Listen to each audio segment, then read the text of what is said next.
جو ساتھی سنتوں سے فارغ ہو چکے ہیں وہ بھی سب کو مکمل کریں۔ الحمدللہ نحمده ونستعینه ونستغفره ونؤمن به ونتوکل علیہ ونعوذ باللہ من شرور انفسنا ومن سیئات اعمالنا من يهد الله فلا مضل له ومن يضلله فلا هادي له ونشهد أن لا إله إلا الله وحده لا شريك له ونشهد أن سيدنا ومولانا محمدا عبده ورسوله صلى الله عليه وعلى آله وأصحابه وبارك وسلم تسليما كثيرا كثيرا أما بعد فأعوذ بالله من الشيطان الرجيم بسم الله الرحمن الرحيم الحج أشهر معلومات وقال الله تعالى في موضع آخر ولله على الناس حج البيت من استطاع إليه سبيلا وقال النبي صلى الله عليه وسلم من أراد الحج فليتعجل أو كما قال عليه الصلاة والسلام صدق الله العظيم وصدق رسوله النبي الكريم رب اشرح لي صدري ويسر لي أمري واحلل عقدة من لساني يفقهوا قولي مرتبہ نبی اکرم صلی اللہ علیہ وسلم پر درود شریف پڑھیے۔ اللهم صل على محمد وعلى آل محمد كما صليت على إبراهيم وعلى آل إبراهيم إنك حميد مجيد اللهم بارك على محمد وعلى آل محمد كما باركت على إبراهيم وعلى آل إبراهيم إنك حميد مجيد۔ محترم بزرگوں اور عزیز دوستوں، اللہ تبارک و تعالیٰ کا احسان، اللہ کا فضل اور اللہ کا کرم ہے کہ اللہ تبارک و تعالیٰ نے ہم تمام کو اپنے گھر مسجد جمعہ کی نماز کے لیے جلد سے جلد آنے کی توفیق نصیب فرمائے۔ جو باتیں کہی جائے اللہ تعالیٰ ہم تمام کو ان تمام باتوں پر ہمیشہ موت تک عمل کرتے رہنے کی توفیق نصیب فرمائے۔ بزرگوں، دوستوں اور عزیزوں، جیسا کہ ہم تمام کو معلوم ہے کہ بقرعید کے ایام قریب آتے چلے جا رہے ہیں۔ بقرعید فقط بقرعید نہیں، اس کے اندر عید کی خوشی ہے، قربانی کی عبادت ہے، اور ساتھ ہی ساتھ حج جیسے اہم فریضے کی ادائیگی کا وقت بھی قریب آ رہا۔ ابھی جو ایام بقرعید کے تعلق سے، قربانی کے تعلق سے، حج کے تعلق سے قریب تر قریب آتے چلے جا رہے ہیں، یہ اصل میں حضرت ابراہیم علیہ السلام، حضرت اسماعیل علیہ السلام اور حضرت حاجرہ اور اس خاندان کی قربانی کے یادگار دن ہمارے سامنے ہر سال آتے ہیں، اور اللہ تعالیٰ ان دنوں کو یاد دلا کر ہمیں حضرت ابراہیم کی سنت کو زندہ کرنے کی توفیق نصیب فرماتے ہیں۔ جیسے جیسے جمعہ اور دوسرے دیگر دن قریب آتے چلے جائیں گے، وقتاً فوقتاً انشاءاللہ قربانی کے تعلق سے باتیں آتے چلے جائیں گے۔ قرآن مجید کے ایک آیت کا ایک جملہ میں نے آپ لوگوں کے سامنے پڑھا، الحج اشہر معلومات، حج یہ متعین چند مہینوں کا نام۔ اب حج کے دن کتنے ہیں اصل میں؟ حج کے دن فقط 5 دن حج کے ہیں، 8 ذی الحجہ، 9 ذی الحجہ، 10، 11 اور یہ فقط 5 دن حج کے اصل 5 دن ہیں۔ لیکن قرآن کا جو جملہ ہے الحج اشہر معلومات، حج نام ہے متعین مقررہ چند مہینوں۔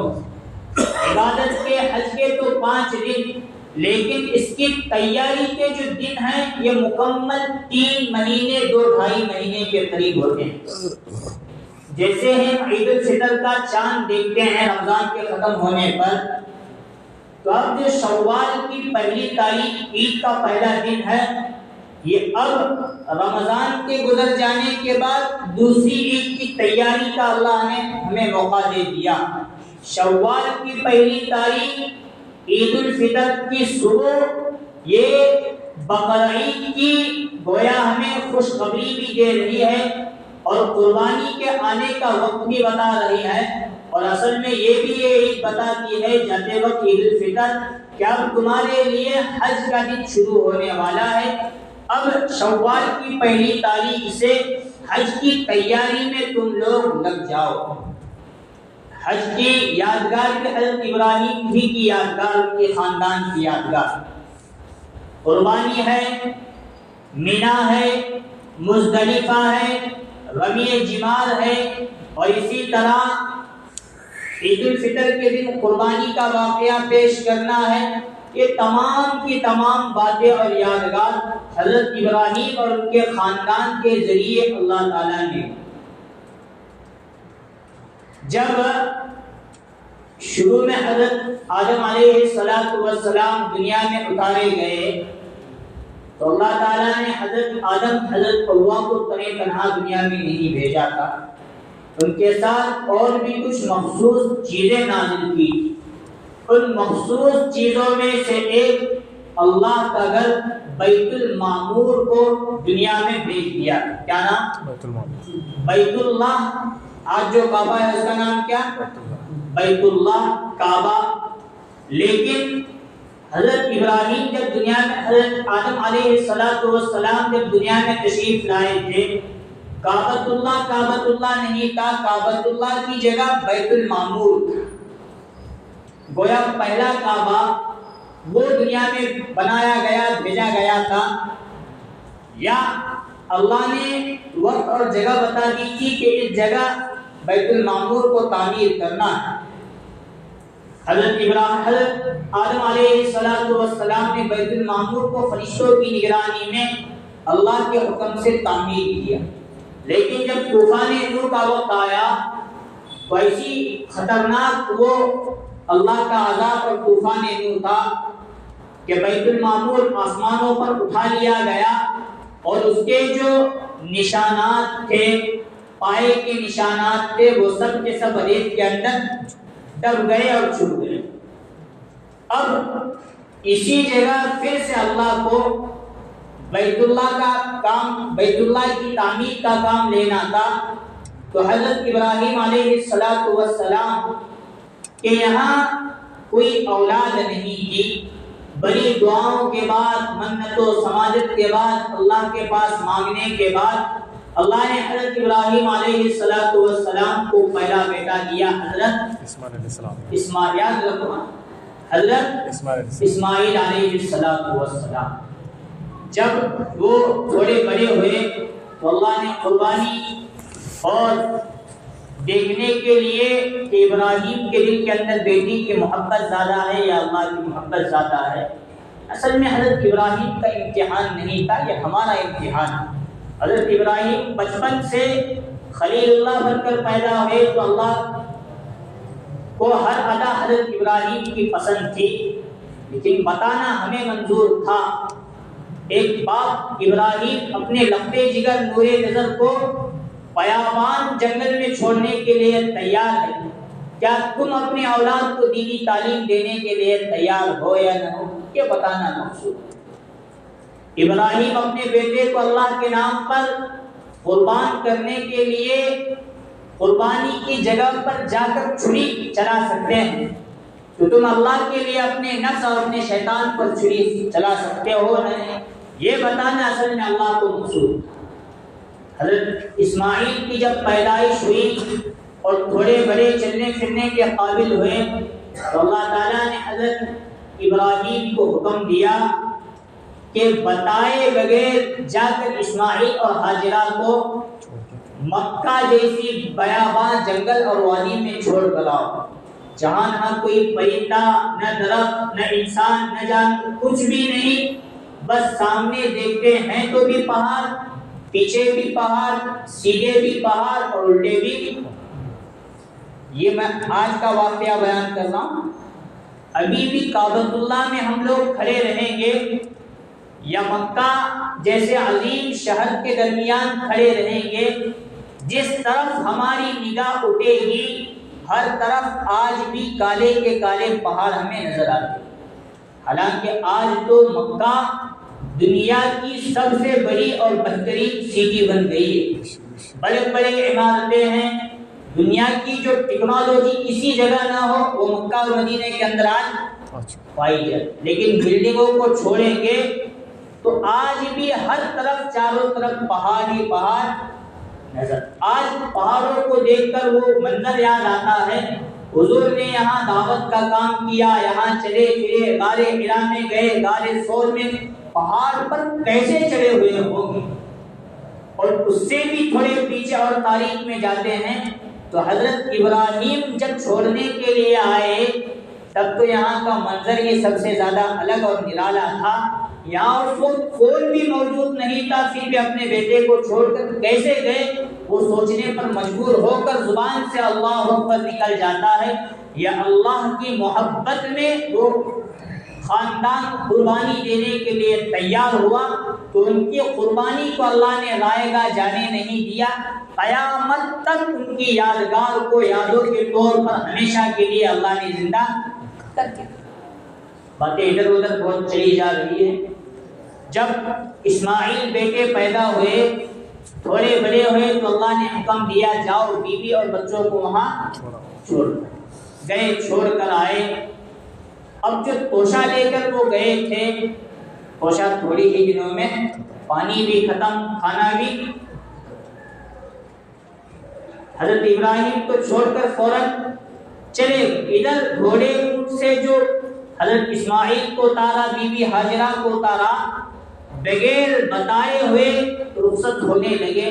حضرت ہاجرہ نے آ کر نگین پکڑی اور کہنے لگی حضرت ہمیں یہاں بیاباں جنگل میں وادی میں چھوڑ کر آپ کہاں چلے جا رہے ہیں؟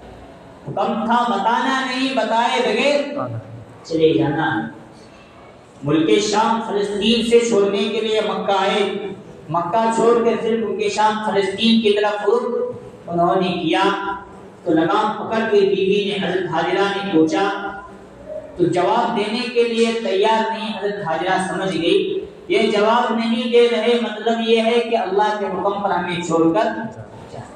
انہوں نے کہا اگر اللہ کا حکم ہے آپ کو ہمیں یہاں چھوڑنے کا، جس اللہ نے آپ کو حکم دیا ہے وہ اللہ ہمیں یہاں ہلاک اور برباد نہیں کر۔ جو حکم آپ کو ملا، جو حکم ہمیں ملا ہے، آپ بھی اس حکم کو بجا لائیے، ہم بھی اس حکم پر عمل پیرا ہو کر آپ کو دکھائیں۔ چھوڑ کر چلے گئے، ادھر توشہ ختم، پانی ختم۔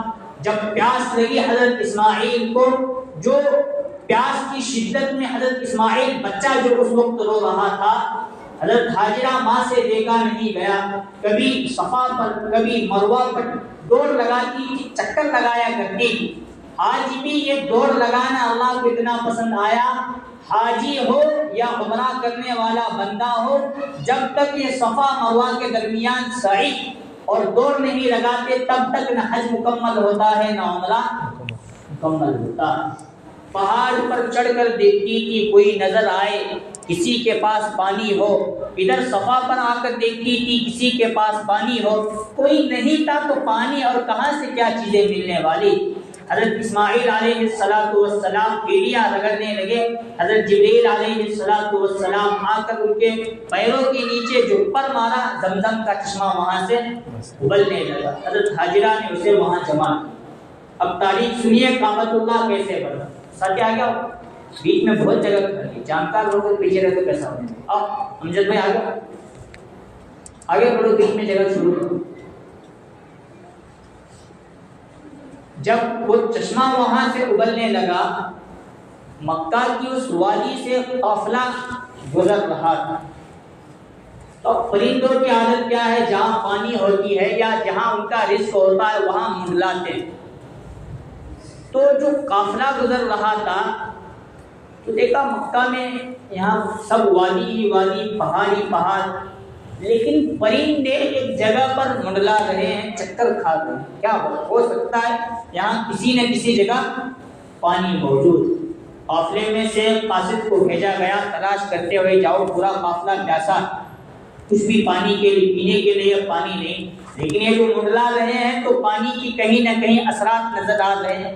ایک قاصد کو بھیجا گیا تو قاصد جو پرندے منڈلا رہے تھے اسی جگہ ڈھونڈتے ڈھونڈتے قاصد وہاں چلا گیا، دیکھا تو وہاں زمزم کا چشمہ تھا، پانی ابل رہا تھا، اور حضرت ہاجرہ نے گویا ایک منڈیر، گویا ایک دیوار زمزم کے نام سے قائم کی۔ زمزم کے معنی یہ زمزم، یہ اچھا نام ہمیں معلوم ہوتا ہے، عربی میں اس کے معنی ہوتا ہے جم جا، کیا وہ زم کا لفظ جم جا مطلب پانی اسی دائرے کے اندر سما جائے۔ انہوں نے گویا ایک چھوٹی سی دیوار بھی وہاں جیسے بھی پتھروں کو جوڑ کر قائم کی کہ اس کے اندر پانی کو جمع کر کے رکھا تھا۔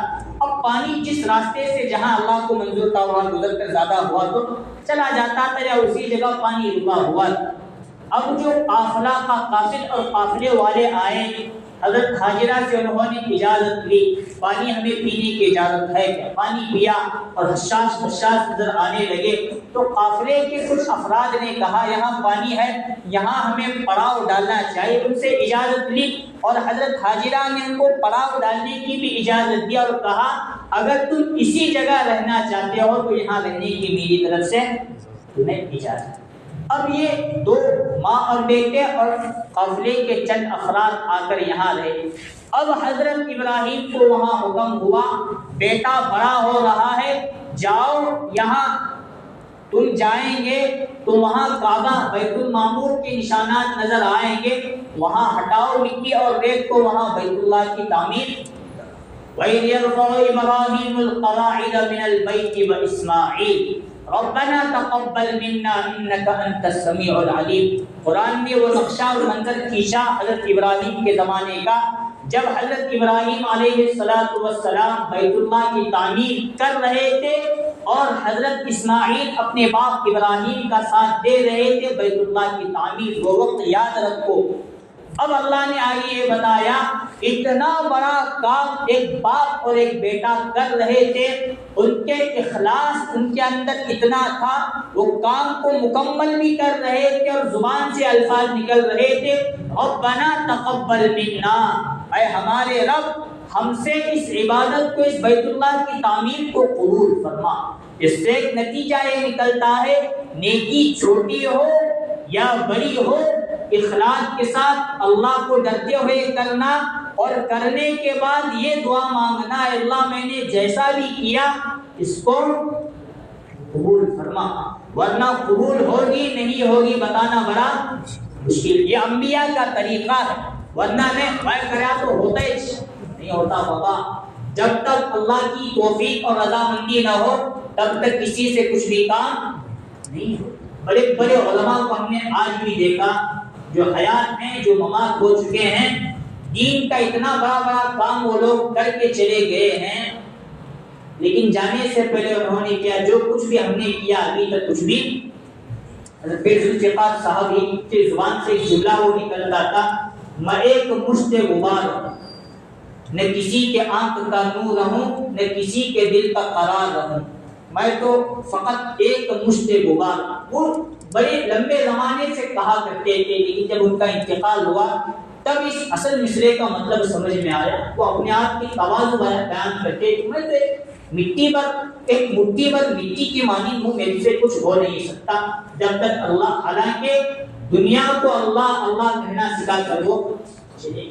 قرآن تاریخ زمین کو بھی دیکھا، اتنا کئی یہود و نصارہ اور ہنود ان کے ہاتھ پر مسلمان ہوئے، کسی نے ان سے پوچھا آخری کوئی خواہش اب دنیا میں باقی ہے؟ وہ کہنے لگے مولانا طارق جمیل دین پر، دین اور دین کے کاموں پر اب تک جمے ہیں، دعا اللہ سے ہم یہی کرتے ہیں، یہی خواہش ہے کہ موت بھی آئے تو ہم دین کے کام میں چلیے۔ یہ اللہ سے ڈرنے والوں کا یہی سیرت اور تاریخ ہمیں ملتی ہے انبیاء کی۔ انہوں نے کعبۃ اللہ کو بنایا پھر بھی کہہ رہے تھے ربنا تقبل، اللہ ہمارے یہاں ہم سے قبول فرما۔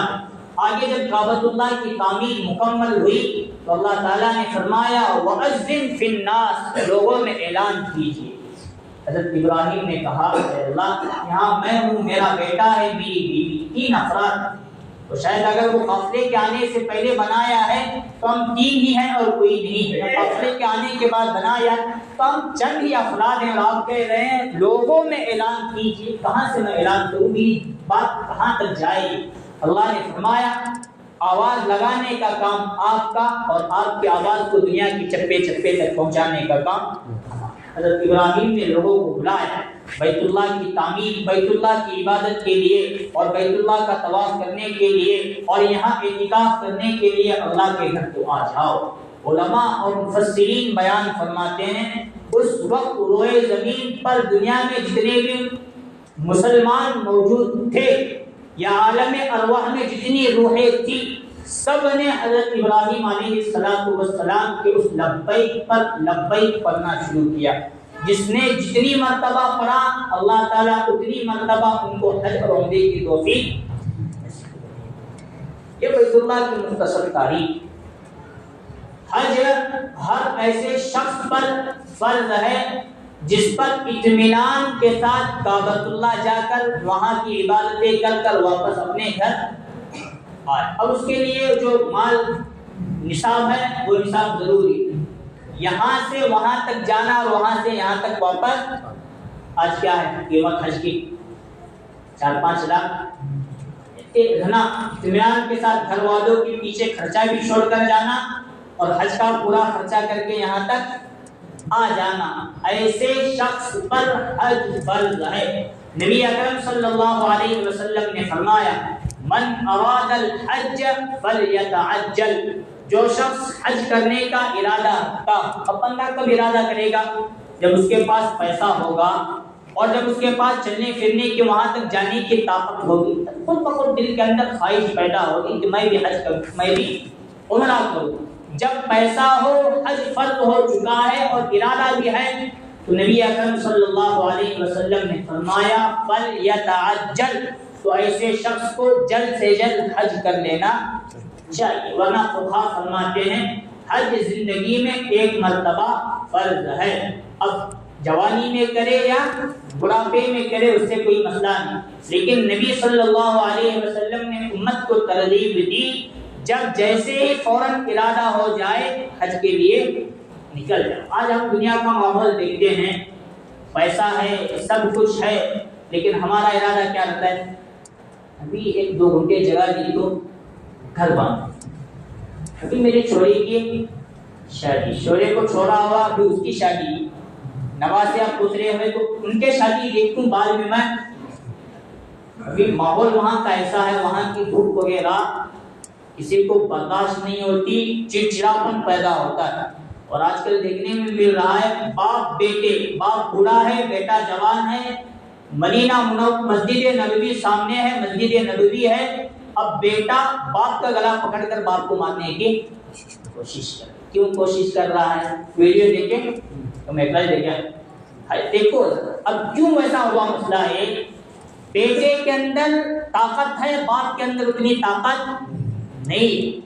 ابھی بھی مقامات ایسے ہیں جو کعبۃ اللہ کا طواف کیا جاتا ہے، 7 چکر لگائے تو کیا سب ایک طواف مکمل ہوتا ہے، اس میں کم سے کم 1 گھنٹہ یا 1.5 گھنٹہ آرام سے بھیڑ اتنی ہے، اکیلے ہو اکیلے رہ بھی نہیں سکتے، بھیڑ اتنی ہے، ایک دوسرے سے ملا کر جو چکر لگاتے ہیں پسینے کے اندر ڈوب جاتے ہیں، اور چکر وہ لگانے میں بہت وقت گزر جاتا ہے۔ اب باپ بیٹا، کیا ماں اور بیٹا موجود ہے؟ ماں اور باپ بوڑھے ہیں، چلنے کی طاقت نہیں، بیٹے کے اندر چلنے کی طاقت ہے۔ اب بیٹا تو فاسٹ چل رہا ہے، ماں باپ آہستہ آہستہ چل رہے ہیں، گر پڑ رہے ہیں، تو اب وہ دھوپ بھی ہے اور وہاں کی جو پریشانیاں ہیں اور ماں باپ کو سنبھالنے کا جو ٹینشن بیٹے کے اندر اس وقت ہے، اگر ماں باپ کا ہاتھ چھوڑے تو پانی کے اندر تنکا کس طرح بہہ کر نکل جاتا ہے، اس بھیڑ کے اندر ماں باپ بھی نکل جاتے، اب ڈھونڈنا بڑا مشکل کام ہو جاتا ہے۔ طواف میں کہاں دکھیں گے، طواف ہونے کے بعد کہاں وہ چلے جائیں گے، مطاف کے باہر ملیں گے، ہر طرف بھیڑ ہی بھیڑ، کعبۃ اللہ کی ارد گرد بھیڑ، مطاف سے باہر کا جو ایریا بلڈنگیں ہیں وہاں بھی وہاں سے نکل کر اپنے ہوٹل اور اپنے روم تک پہنچنے کے لیے ہر بس اسٹینڈ اور ہر جگہ ہی بھیڑ نظر آتی ہے۔ ایسے وقت تکلیف ہوئی، اسی لیے نبی صلی اللہ علیہ وسلم نے فرمایا جیسے ہی مال آ جائے، مطلب خاص طور پر جوانی کے ایام میں اگر حج فرض ہوا تو فوراً سے پہلے حج کر لو۔ اور ایسے مقامات وہاں ہیں جو ایک بار دیکھنے کے بعد تیسری بار دیکھنے کی خواہش بڑھتی ہی چلی جاتی ہے۔ ہم جب گئے تو دیکھنے کے لیے ملا، لیکن ہم لوگ کیا کہتے ہیں، جوانی ابھی کیا جانے گی، ضرور بڑے ماں باپ کو لگا دے، ان کو دیکھنے والا سنبھالنے والا وہاں کہیں نہیں۔ ابھی بھی ایسے مقامات ہیں جن کو دیکھنے سے ابھی تک دل نہیں بھرتا۔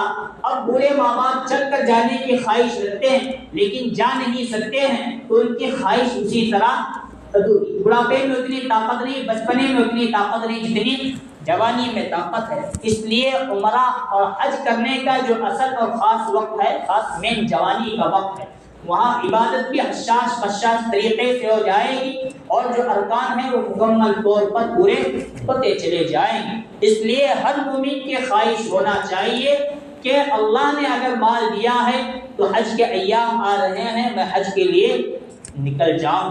اور آگے نبی اکرم صلی اللہ علیہ وسلم نے اور ایک موقع پر یہ ارشاد فرمایا، ہر 5 سال میں بیت اللہ کا رخ کرنا ہر ایمان والے مومن مرد اور مومن عورت کے لیے بہت ضروری ہے۔ ہو سکتا ہے حج کا مسئلہ بھی ہو اور ہو سکتا ہے یہ عمرے کے تعلق سے بھی نبی صلی اللہ علیہ وسلم نے بیان کیا۔ ورنہ آج یہ امت مسلمہ میں دیکھ رہے ہیں، ایک مرتبہ حج کیا، کائے کو جانے کی ضرورت نہیں۔ اللہ نے پیسہ دیا ہے، پھر جاؤ، عمرے کے تعلق سے جاؤ، حج کے تعلق سے جاؤ۔ ہر 5 سال میں ایک مرتبہ ہمارا سب بیت اللہ کی طرف ہونا، یہ اصل میں ہمارے صحیح معنی میں ایمان والا ہونے کی دلیل۔ اور آج بھی بہت سارے افراد سب کچھ موجود ہونے کے باوجود 1 لاکھ 5 لاکھ خرچ کرنا یہ ہمارے اوپر بڑا مشکل اور بھاری کام ہو جاتا ہے۔ یہ اصل میں ایمان کی کم ہونے کی دلیل اور علامت پائی جاتی ہے۔ ورنہ ہر مومن بندہ چاہے ہمارا حج قبول ہو نہ ہو،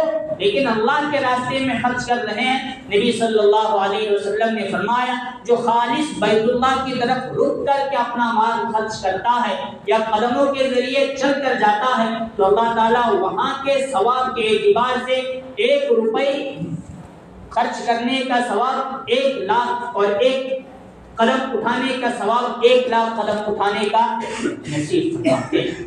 معمولی مسئلہ نہیں، بہت ہم ایک بزرگ ایک ولی تھے، مکہ میں بڑھاپے کی حالت تک انہوں نے ہر سال حج ہر سال عمرہ 70 مرتبہ حج بیت اللہ کیا، لیکن جب وہ احرام باندھ کر بیت اللہ میں طواف لگاتے تھے اور لبیک تلبیہ پڑھتے تھے تو اللہ کی طرف سے انہیں آواز آتی تھی لا لبیک۔ وہ ولی کہتے تھے لبیک اے اللہ میں حاضر ہوں، لیکن اللہ کی طرف سے لا لبیک تیرا یہاں آنا مجھے قبول نہیں، یہ جملہ نکلتا ہے۔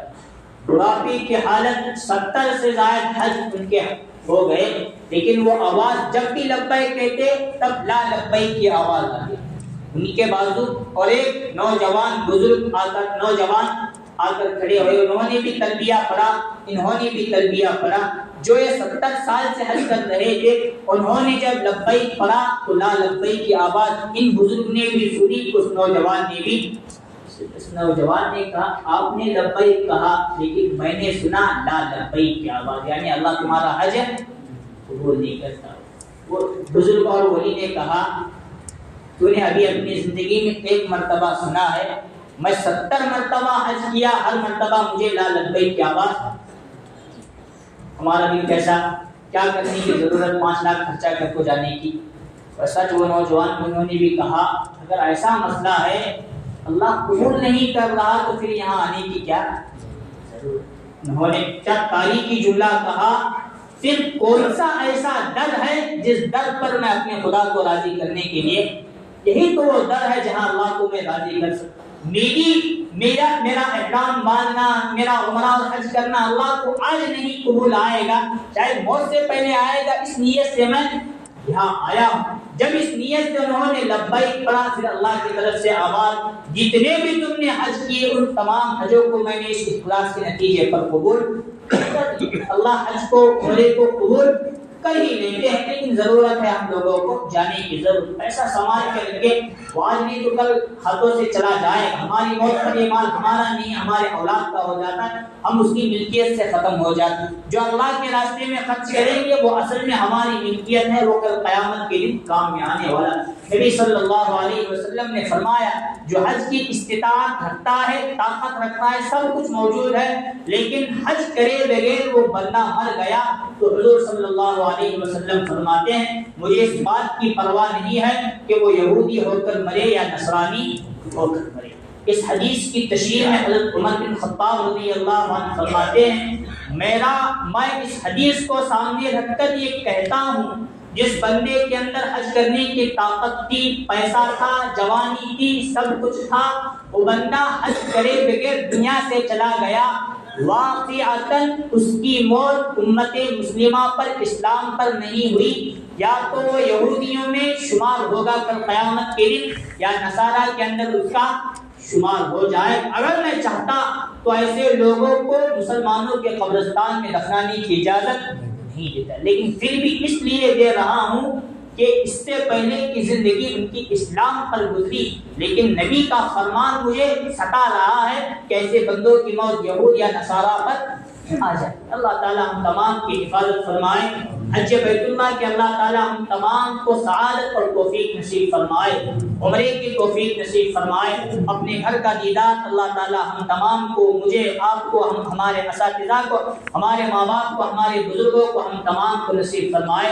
آمین وآخر دعوانا الحمدللہ رب العالمین۔